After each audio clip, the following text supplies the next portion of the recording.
ام المومنین سیدہ عائشہ رضی اللہ تعالی عنہا فرماتی ہیں کہ حضور علیہ السلام کو رمضان المبارک کے بعد سب سے زیادہ روزے شعبان المعظم میں رکھتے ہوئے دیکھا ہے۔ ماہ شعبان میں رمضان المبارک کا شدت سے انتظار کرنا، اس کی ہمیں ترغیب دی گئی ہے، بلکہ رجب کا چاند طلوع ہوتے ہی یہ دعا مانگا کرتے تھے میرے اور آپ کے آقا و مولا کہ اللہ ہمیں شعبان تک اور پھر رمضان المبارک تک پہنچا دے۔ اس مہینے کا آنے والے موسم نور کا استقبال کرنا، اس کے شوق میں بے تابیوں کا اظہار کرنا، یہ اللہ جل شانہ کے ساتھ محبت کی علامت ہے۔ شعبان المعظم کے دن گن گن کے گزارے جائیں کہ اتنے دن رہ گئے ہیں رمضان المبارک میں، اب اتنے دن رہ گئے ہیں رمضان المبارک میں۔ انسانی ذہن میں یہ سوال پیدا ہو سکتا ہے کہ متعینہ وقت پر تو اس مہینے نے آنا ہی ہے، اور اگر زندگی موجود رہی تو اس کو پا ہی لیں گے، تو اس شدت سے انتظار کرنے کا کیا مطلب؟ تو اس کا جواب یہ ہے، بیرون ملک سے کسی کے بزرگ نے، والد نے یا کسی کے بیٹے نے آنا ہو تو وہ 2 ماہ قبل ہی آنکھیں فرش راہ کیے ہوتے ہیں اور گن گن کے دن گزار رہے ہوتے ہیں، اور جو ہی لمحے قریب آتے ہیں تو پھر گھڑیاں اور ساعتیں بھی گنی جاتی ہیں، بار بار گھڑی دیکھتے ہیں، ابھی تک پہنچے نہیں، جبکہ یہ طے ہے کہ 5:02 پہ فلائٹ اترے گی۔ تو بار بار گھڑی دیکھنے کا مطلب لاہور سے 2 گھنٹے یہاں گجرانوالہ میں پہنچتے ہوئے لگیں گے، لیکن ہر 10 منٹ کے بعد کہ ذرا پتہ کرو کہاں تک پہنچے ہیں۔ کیا مطلب اس کا؟ مطلب اس کا یہ ہے کہ جب سینے میں کسی کا انتظار رکھا ہوا ہو تو پھر بے تابیاں، بے چینیاں، اضطراب موجود ہوتا ہے۔ ہم دنیا کے لوگوں کے ساتھ جو ربط و رشتہ رکھتے ہیں اس کے مطابق ان کا انتظار ہوتا ہے۔ کچھ آنے والے ایسے بھی ہوتے ہیں جنہوں نے ہمیں بتایا ہوتا ہے کہ فلاں دن ہم پہنچیں گے، اور وہ دروازے پہ دستک دے رہے ہوتے ہیں اور ہم سو کے اٹھ رہے ہوتے ہیں، اور اچانک جب پتہ چلتا ہے کہ فلاں باہر دروازے پہ دستک دے رہے ہیں تو ہم استقبال تو کر رہے ہوتے ہیں، لیکن ہمارے ذہن میں یہ بھی ہوتا ہے وہ میں بھول گیا، تو اب تو یہ کام بھی میرے ذمے ہے، تو مجھے یاد آ گیا ہوتا۔ تو جن لوگوں کے لیے دل میں محبتوں کی جگہ ہو تو ان کے لیے پھر سارے کام مؤخر کر کے ان کے استقبال کیے جاتے ہیں۔ یہ مہینہ اللہ کی رحمتوں کا موسم بہار ہے، چھم چھم رحمتیں برستی ہیں، انوار اترتے ہیں، گنہگاروں کو آتش دوزخ سے نجات بخش دی جاتی ہے۔ تو اس کا استقبال کرنا، اس کے لیے انتظار کرنا، گن گن کے دن گزارنا، لمحے اور ساعتیں بسر کرتے ہوئے بار بار ماہ سیام کا ذکر کرنا، اس مہینے کے ساتھ محبت کی دلیل ہے، اور اس مہینے کے ساتھ محبت اللہ سے محبت کی دلیل ہے۔ اس لیے اس مہینے کا استقبال کرنا، اس کے لیے تیاری کرنا، اپنے گھر کو صاف کرنا، اس کے لیے اپنی اولاد کے دل میں شوق پیدا کرنا اور ماحول پہلے پیدا کرنے کی کوشش کرنا، تاکہ جو ہی یہ ماہ جلوہ گر ہو تو روزہ رکھنے کا مزاج پیدا ہو چکا ہو، تلاوت کلام مجید کا مزاج پیدا ہو چکا ہو، دیگر نوافل اور اچھے اعمال بجا لانے کی عادت پڑ چکی ہو۔ تو شعبان میں ہی اس کی تیاری ہوتی ہے، تاکہ رمضان المبارک آتے ہی ہم پوری طرح سے مستعد اور فعال ہو کر کے اس مہینے کی برکتوں کو سمیٹ لیں۔ اللہ کے محبوب علیہ السلام نے ارشاد فرمایا کہ جب ماہ صیام آتا ہے فتحت ابواب الجنہ، تو جنت کے 8 دروازے کھول دیے جاتے ہیں۔ جنت تو اللہ جل شانہ کی کرم نوازیوں کا ایک ایسا خوبصورت منظر ہے کہ آج تک نہ کسی آنکھ نے اس کو دیکھا، نہ کسی کان نے سنا، اور نہ اس کا کوئی تصور کر سکتا ہے، ایسی خوبصورت بنائی ہے۔ وہاں کی ہوائیں جب چلتی ہیں تو گرد نہیں اڑتا، کستوری اڑتی ہے۔ وہاں دودھ کی، شہد کی، مائع معین، کوثر، سلسبیل کی نہریں بہتی ہیں، موتی زمرد کے محلات بنے ہوئے ہیں۔ وہ خوبصورت محل اور وہ خوبصورت جنت کا ماحول، لیکن اس کے باوجود اس خوبصورت جنت کو، مرصع جنت کو، نظیف ترین بقعۂ رحمت کو 11 ماہ تک رنگ و روغن کیا جاتا ہے رمضان المبارک کے استقبال کے لیے۔ اور جب یہ مہینہ آتا ہے تو اس کے دروازے کھول دیے جاتے ہیں، اور جنت کے 8 دروازوں میں سے ایک دروازے کا نام باب الریان رکھا گیا ہے، جو صرف روزہ داروں کے اعزاز و تکریم کے لیے ہے۔ روزہ دار اس دروازے سے گزر کے جنت جاتے ہیں۔ تو آپ اندازہ کیجئے کہ اللہ نے اس ماہ مبارک کو کیا عزت دی ہے، کیا پروٹوکول دیا ہے، کیا تکریم بخشی ہے کہ نبیوں کا امام، امام المرسلین، خاتم الانبیاء، محبوب خدا اس مہینے کے لیے منتظر رہتے کہ یہ مہینہ آنے والا ہے، یہ مہینہ آنے والا ہے۔ حضرت سیدنا سلمان فارسی رضی اللہ تعالی عنہ فرماتے ہیں کہ شعبان کی آخری تاریخ کو حضور نے ایک خطبہ ارشاد کیا۔ بعض علماء نے کہا کہ یہ شعبان کا آخری جمعہ تھا، یا ہو سکتا ہے کہ آخری جمعہ 29 شعبان کو ہی ہو۔ تو رمضان المبارک سے قبل حضور نے یہ خطبہ ارشاد کیا، جو مختلف کتب احادیث میں موجود ہے۔ یا ایھا الناس، اے لوگو، قد اظلکم شہر عظیم، اللہ نے تمہارے اوپر ایک بہت پاکیزہ، پر نور، عالی مرتبت مہینہ سایہ فگن کر دیا ہے۔ شہر فیہ لیلۃ خیر من الف شہر، اس مہینے میں ایک ایسی رات ہے جو 1000 مہینے سے بہتر ہے۔ جعل اللہ صیامہ فریدہ و قیام لیلۃ تطوع، اس مہینے کے دن کے روزے فرض قرار دیے گئے اور راتوں کا قیام نفل بنایا گیا۔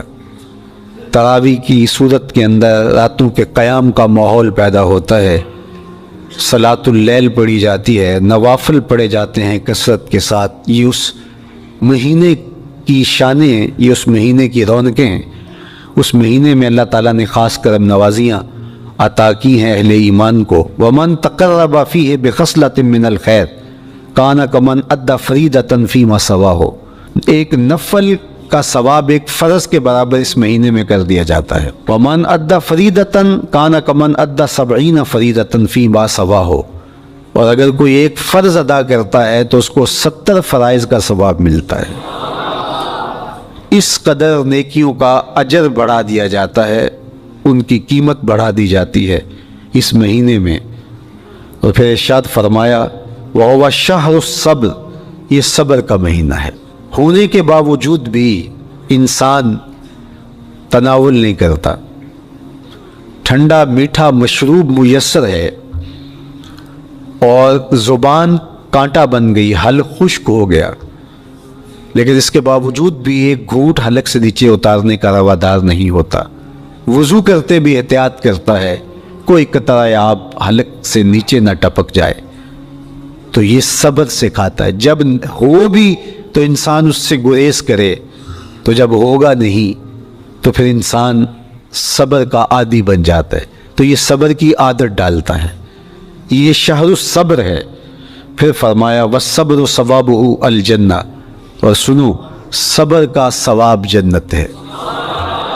جو شخص صابر ہوتا ہے اس کا صلہ جنت کی صورت میں عطا کیا جائے گا۔ وشہر المواسات، اور یہ ہمدردی کا مہینہ ہے، باہمی پیار کا مہینہ ہے، الفت بانٹنے کا مہینہ ہے، نرم دلی کا مہینہ ہے، ایک دوسرے کے احساس کا مہینہ ہے۔ جب کوئی شخص بھوک اور پیاس کاٹتا ہے تو اس کو پھر محسوس ہوتا ہے، بالخصوص امراء، کہ بھوک کیا بلا ہوتی ہے، اور جو نان شبینہ کو ترستے ہیں اور جنہیں کھانا میسر نہیں آتا ان کی زندگیاں کتنی تلخ ہوتی ہیں۔ تو بھوک اور پیاس احساس پیدا کرتی ہے ان لوگوں کا کہ جو اللہ کی دی ہوئی نعمتوں سے محروم ہیں۔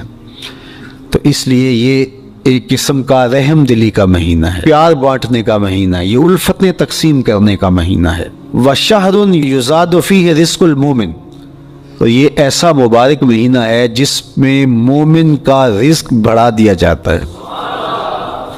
روزہ کھانا بچانے کے لیے یہ اخراجات کم کرنے کے لیے نہیں ہے، بلکہ اس میں آپ کا رزق اور بڑھ جاتا ہے۔ ایسی ایسی نعمتیں کھانے کو ان لوگوں کو بھی نصیب ہو جاتی ہیں عام دنوں میں جو ان کا مقصود نہیں ہوتی۔ دسترخوان لگتے ہیں، افطاریاں ہوتی ہیں، سحری کے لمحات ہوتے ہیں، کوئی کسی کو ویسے کھانا کھلائے تو اس دسترخوان پہ کھانے کے لیے آنا اس کا اور رنگ ہوتا ہے۔ لیکن افطار کا دسترخوان جب بچھتا ہے اور لوگ جب اس کے اوپر آتے ہیں، امیر بھی آتے ہیں، غریب بھی آتے ہیں، تو اللہ کی دی ہوئی نعمتیں جو دسترخوان پہ پڑی ہوتی ہیں ان کو اٹھاتے ہیں، کام و دہن کی تسکین کا سامان کرتے ہیں، عزت نفس بھی مجروح نہیں ہوتی اور طرح طرح کی نعمتیں کھانا بھی دستیاب ہو جاتی ہیں۔ تو یہ ایک مہینہ ہے مواسات کا، اس میں رزق بڑھ جاتا ہے، غرباء تک بھی اللہ کی نعمتیں وہ پہنچتی ہیں جو عام دنوں میں ان کو میسر نہیں ہوتی، اور امراء بھی نعمتوں کا لطف لیتے ہیں، نعمتوں کا مزہ انہیں آتا ہے، اس لیے کہ بھوک کاٹنے کے بعد جب ان کو نعمت میسر آتی ہے تو پھر انہیں احساس ہوتا ہے۔ جو شخص ہر وقت سیراب رہتا ہے تو اس کو کیا پتا کہ شدید بھوک کے بعد کھانے کا لطف کیا ہوتا ہے۔ سخت پیاس کے بعد میٹھا اور ٹھنڈا مشروب جب رگوں کو تر کرتے ہوئے معدے تک پہنچتا ہے تو اس کی تراوت، اس کی ٹھنڈک، اس کی لذت، اس کا کیف و سرور، اس کی عذوبت کس طرح راحت بخشتی ہے۔ اسی لیے میرے اور آپ کے آقا و مولا نے ایک دوسرے مقام پہ ارشاد فرمایا، للصائم فرحتان، فرحت عند فطرہ و فرحت عند لقاء ربہ، روزے دار کے لیے دو خوشیاں ہیں۔ ایک خوشی اسے تب ملتی ہے جب وہ روزہ افطار کرتا ہے، وہ لمحے مسرتوں کے ہوتے ہیں، ایک روحانی احساس ہوتا ہے، اتنا لمبا دن، اتنا سخت دن، گرمی کی شدت، مالک تیرا شکر ہے لمحہ اختتام پہنچا اور یہ اتنا لمبا دن تیرے حکم کی تعمیل کرتے ہوئے بسر ہو گیا۔ ایک تو روزہ کھولتے ہوئے وہ ایک سرشاری ہوتی ہے، وہ ایک لذت ہوتی ہے، روحانی تسکین ہوتی ہے۔ آج کل وہ افطار کے دسترخوان لگتے ہیں تو جس طرح ہمارے سارے معاملات جو ہیں وہ ملوث ہو گئے ہیں ریا سے، تصنع سے، اس طرح افطار بھی ایک فیشن کے طور پہ فروغ پا رہی ہے۔ تو اس میں امراء کو اور شخصیات کو بلایا جاتا ہے اور ایسے لوگ کثرت کے ساتھ ہوتے ہیں جن کا روزہ بھی نہیں ہوتا۔ تو پھر ظاہر ہے رسماً تو اتنی دیر تک وہ کچھ نہیں اٹھا سکتے جب تک اذان کی آواز نہیں آتی، افطار کے لمحے نہیں آتے۔ تو اس وقت جو روزہ دار ہوتا ہے جب وہ مشروب لے رہا ہوتا ہے، جب وہ کوئی لقمہ اتار رہا ہوتا ہے تو اس کی جو فرحت ہوتی ہے، اور جس نے روزہ نہیں رکھا اور وہ بھی افطار کے دسترخوان پہ بیٹھا ہے، تو کیا اس کو کوئی روحانی حظ، کوئی سرور، افطار کے لمحوں کا کوئی لطف مل سکتا ہے؟ وہ بیچارہ کتنا بے چین ہوتا ہوگا کہ یہ شخص ہے کمزور ہے، سارا دن مزدوری کر کے آیا ہے اور اس کا بھی تو سارا دن گزر گیا بھوک اور پیاس سے، اور میں صحت مند ہوں اور سارا دن ٹھنڈے ماحول میں رہا ہوں اور مجھے توفیق نہیں ملی، تو وہ گھونٹ کتنے مشکل اس کے لیے ہوتے ہوں گے۔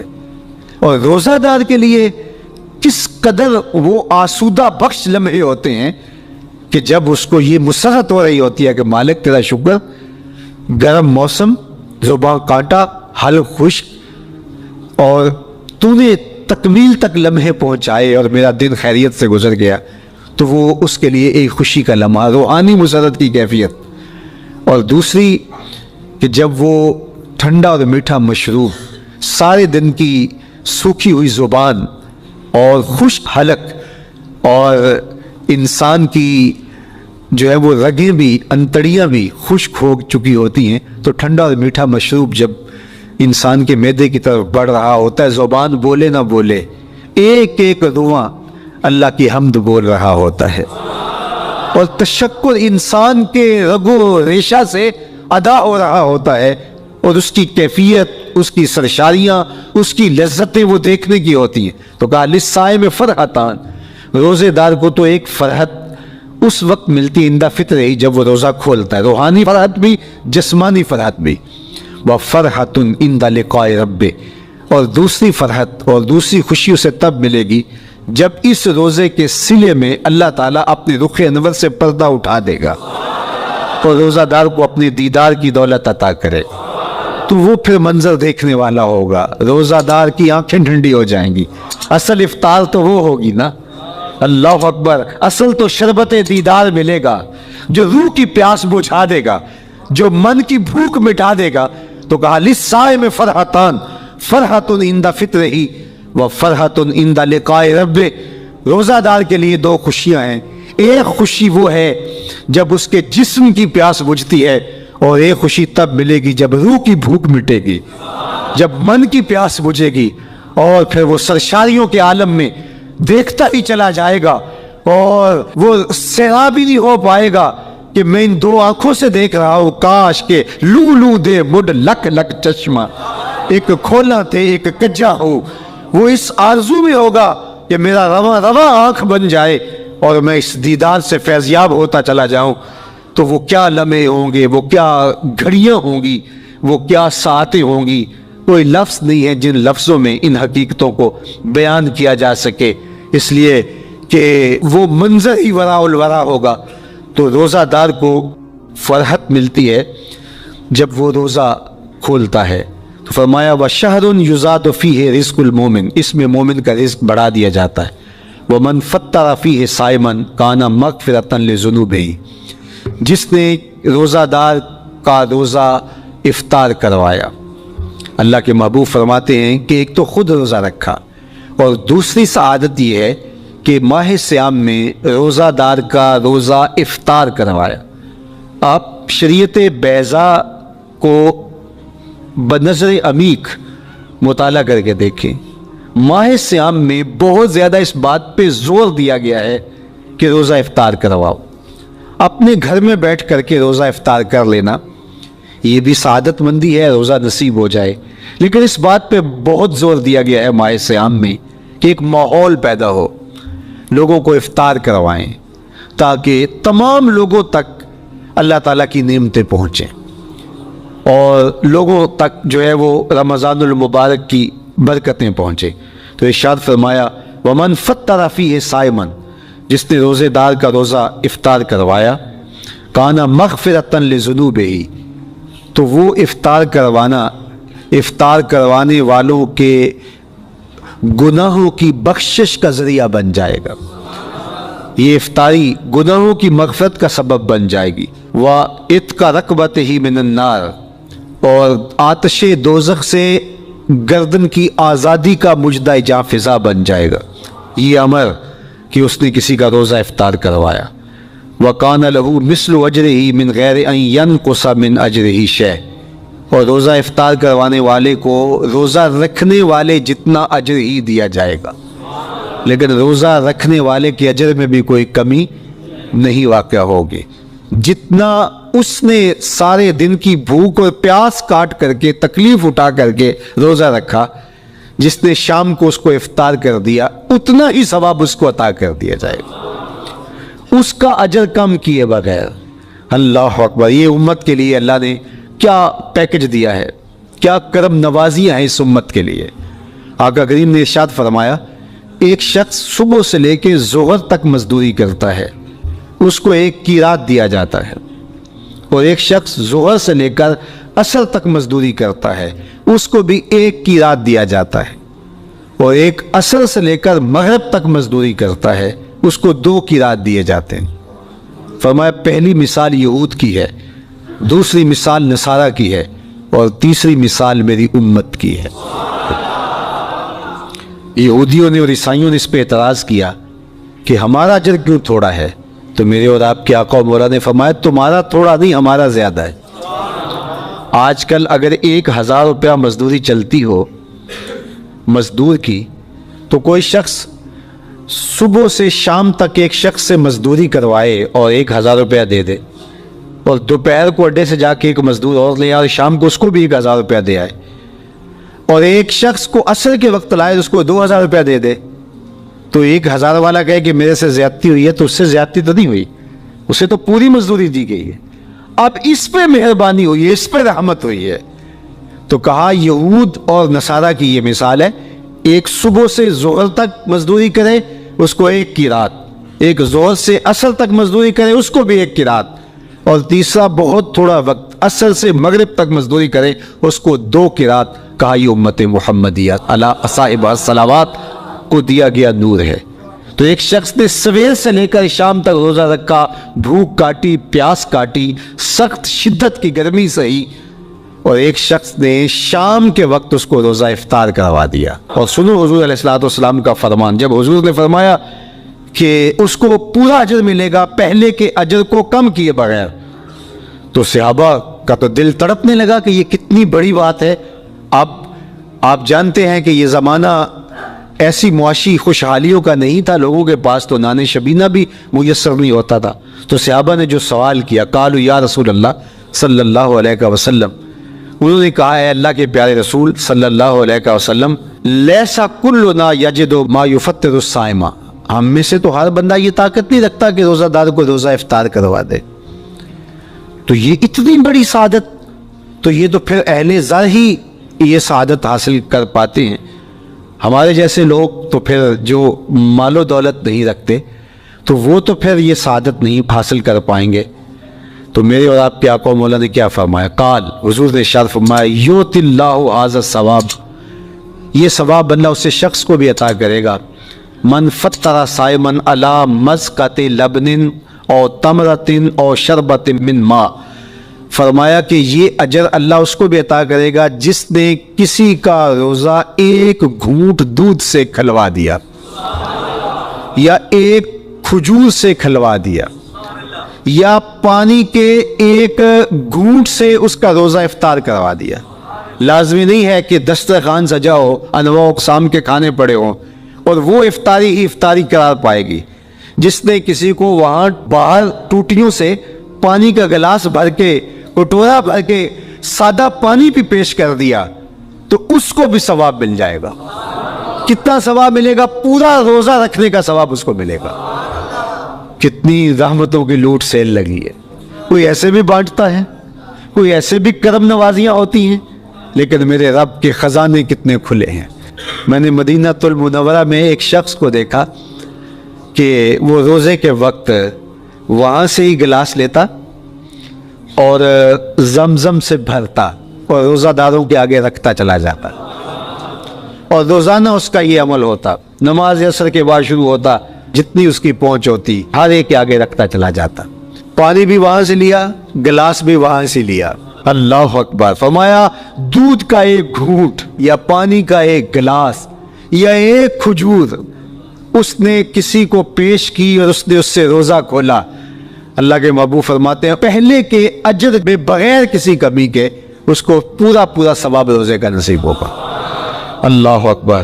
اب سنو، پھر حضور نے ارشاد فرمایا ومن اشبع صائما، اور جس نے صحیح اہتمام کے ساتھ روزے دار کو اچھا کھانا کھلایا، اچھی پرتکلف افطاری دی، سقاہ اللہ من الحوض شربتا لا یظمأ حتی یدخل الجنہ، اس کو حوض کوثر سے ایسا جام ملے گا کہ اس کو کبھی پیاس نہیں ملے گی یہاں تک کہ جنت میں چلا جائے گا۔ اللہ اکبر! اس کو کوثر کے جام نصیب ہوں گے حشر کی گرمی میں، اور آپ کو معلوم ہے، علماء سے آپ نے بارہا سنا ہوگا کہ جام کوثر جس نے ایک بار پی لیا پھر 50,000 سال کے دن میں اس کو دوبارہ پیاس نہیں لگے گی۔ یہ جام کوثر کی خصوصیت ہے۔ فرمایا وَهُوَ شَهْرٌ أَوَّلُهُ رَحْمَةٌ، یہ وہ مہینہ ہے جس کے پہلے 10 دن رحمت ہیں اور اس کا درمیانی عشرہ مغفرت ہے۔ وَآخِرُهُ عِتْقٌ مِّنَ النَّارِ، اور اس کا آخری عشرہ جو ہے وہ آتش دوزخ سے نجات کا ضامن ہے۔ فَاسْتَكْثِرُوا فِيهِ مِنْ أَرْبَعِ خِصَالٍ، کہا کہ 4 کام اس مہینے میں کثرت کے ساتھ کرو۔ خصلتان ترضون بہما ربکم، 2 کام تو وہ ہے جس سے تم اپنے رب کو راضی کرو گے۔ وخصلتان لا غنا بکم عنہما، اور 2 کام ایسے ہیں کہ ان سے بے نیاز نہیں ہو سکتے، تو وہ تمہیں کرنے پڑیں گے۔ اما الخصلتان اللتان ترضون بہما ربکم، وہ 2 خصلتیں، 2 کام جن کے ذریعے سے تم اپنے رب کو راضی کر سکو۔ فشہادت لا الہ الا اللہ، وہ گواہی دینا ہے لا الہ الا اللہ۔ وتستغفرونہ، اور تم کثرت سے استغفار کرو، اللہ سے بخشش مانگو۔ یہ 2 کام تم نے کرنے ہیں۔ وَأَمَّا الْخَصْلَتَانِ اللَّتَانِ لَا غِنَىٰ بِكُمْ عَنْهُمَا، اور وہ چیزیں جن کے بغیر تمہیں چارہ نہیں ہے۔ فَتَسْأَلُونَ الْجَنَّةَ وَتَعُوذُونَ مِنَ النَّارِ، اللہ سے جنت طلب کرو اور دوزخ سے پناہ مانگو۔ تو یہ 2 کام جو تمہاری ضرورت ہے تم اس مہینے میں کثرت کے ساتھ کرو۔ تو یہ مہینہ رحمتوں کی لوٹ سیل کا مہینہ ہے، یہ کرم نوازیوں کے امٹتے ہوئے دھارے ہیں، یہ سیل رحمت ہے جو کہ من کی سیرابی کا سبب اور ذریعہ ہے۔ خوش نصیب ہیں جو ماہ صیام کو خوبصورتی کے ساتھ بسر کرتے ہیں، اس کے آنے سے پہلے استقبال کرتے ہیں، گھروں میں صفائی کریں، اہتمام کریں، مساجد میں اہتمام کریں، تاکہ بچوں میں یہ شوق پیدا ہو کہ ماہ صیام آ رہا ہے۔ جب ہم بچے تھے تو ہمارے والدین رمضان المبارک سے قبل ہی رمضان المبارک کی تیاریاں شروع کر دیا کرتے تھے۔ اس وقت گھر میں شربت تیار ہوا کرتے تھے گڑ کے، اور وہ پہلے ہی مائیں گھر میں تیاری کرنا شروع کر دیا کرتی تھی۔ ایک شوق پیدا کرنا مقصود ہوتا ہے۔ تو کچھ چیزیں ایسی ہیں کہ آرڈر لکھے اور 1 سیکنڈ میں گھر پہنچ جائے، لیکن کچھ چیزیں یہ جو ہے وہ تیار کرنی چاہیے، شوق پیدا ہو۔ گھروں کے اندر ماؤں کو چاہیے کہ افطاری کو اہتمام کے ساتھ تیار کریں تاکہ بچوں کو شوق پیدا ہو، اور یہ ایک ماحول پیدا ہو، قرآن مجید کی تلاوت کا ماحول پیدا ہو، جاگنے سونے کے جو ہے وہ شیڈول مرتب کیے جائیں، مساجد کی آبادی کا سامان کیا جائے،